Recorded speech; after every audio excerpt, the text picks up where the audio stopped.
Perjuangan manusia melawan kekuasaan adalah perjuangan melawan lupa. Begitu sastrawan Ceko, dulu namanya Cekoslowakia, Milan Kundera, mengingatkan dan ya, kekuasaan sering lupa atas apa yang terjadi di masa lalu. Disinilah kritik yang mengalir atas penunjukan Mayor Jenderal TNI Untung Budi Harto sebagai Pangdam Jaya relevan. Untung adalah satu dari 11 anggota tim Mawar Kopassus. Mereka diadili di Mahkamah Militer Tinggi 2 Jakarta pada tahun 1999.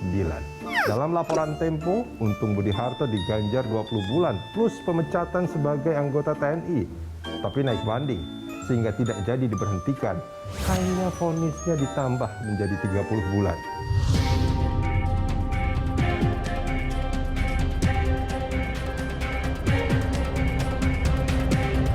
Dalam catatan Kontras, auditor militer menuntut para terdakwa dengan pasal 333 ayat 1 KUHP serta pasal 55 ayat 1 KUHP plus pemecatan dari Dinas Kemiliteran yang akhirnya batal karena terdakwa naik banding.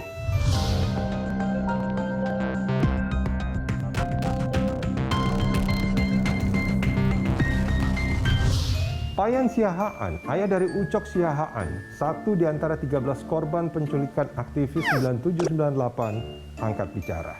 Dia menyebut naiknya bekas anggota tim Mawar sebagai Pangdam Jaya sebagai kado tahun baru yang memprihatinkan.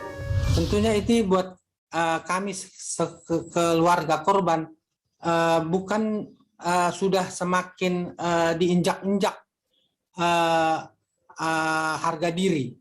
Artinya kami tidak dianggap lagi sebagai warga yang merasakan atau warga yang seharusnya mendapat perhatian dari seorang presiden yang telah pernah memanggil kami ke istana. Menurut Panglima TNI Jenderal Andika Perkasa, Majen Untung Budi Harto telah menjalani keputusan hukum. Jadi menurut Panglima, secara hukum tidak ada lagi yang harus dilakukan kepada yang bersangkutan. Pangdam Jaya sebetulnya kalau dari segi hukum itu kan sudah menjalani apa yang kemudian waktu itu diputuskan oleh pengadilan. Waktu itu namanya masih Mahkamah Militer Agung, ya. Sudah diputuskan berkekuatan hukum tetap dan sudah dijalani.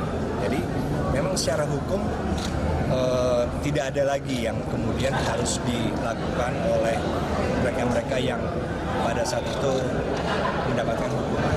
Mungkin iya, tapi kasus ini mirip dengan barangkali kasus korupsi. Boleh tidak koruptor yang telah kelar menjalani hukuman menjadi pejabat publik?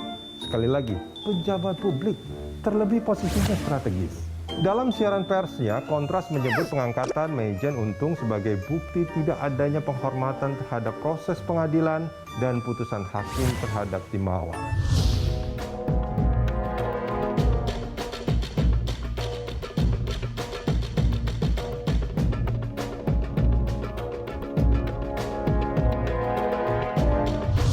Belum genap 1 pekan di tahun 2022, kita sudah menerima satu kabar berita yang begitu buruk tentunya dan tidak peka terhadap kondisi situasi para korban penyintas dan keluarga korban pelanggaran HAM berat, dan tentunya kita sebagai publik dalam rangka memenuhi rasa keadilan dan penegakan hak asasi manusia di Indonesia karena orang yang telah jelas disebut sebagai pelaku dari salah satu pelanggaran HAM berat, yakni penghilangan paksa aktivis 9798 yang telah terbukti lewat serangkaian proses hukum walaupun masih berstatus di ranah pengadilan militer, tapi kita melihat ada satu kecenderungan yang akhirnya terus berulang dilakukan oleh pemerintahan Indonesia, utamanya Presiden Joko Widodo, dalam akhirnya memberi ruang dalam partisipasi para pelaku pelanggaran HAM berat dalam sistem berbangsa dan bernegara di Indonesia ini.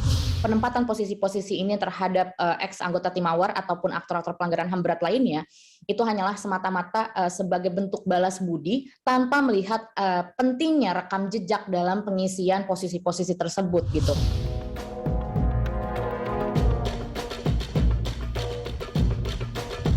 Peristiwa masa lalu, terlebih yang menyisakan luka dan duka, pastilah sensitif bagi keluarga korban. Keputusan pemerintah bisa-bisa melukai perasaan mereka. Terlebih hingga kini, negara gagal membantu keluarga korban penculikan untuk memastikan apakah 13 orang yang hilang itu masih hidup atau sudah meninggal.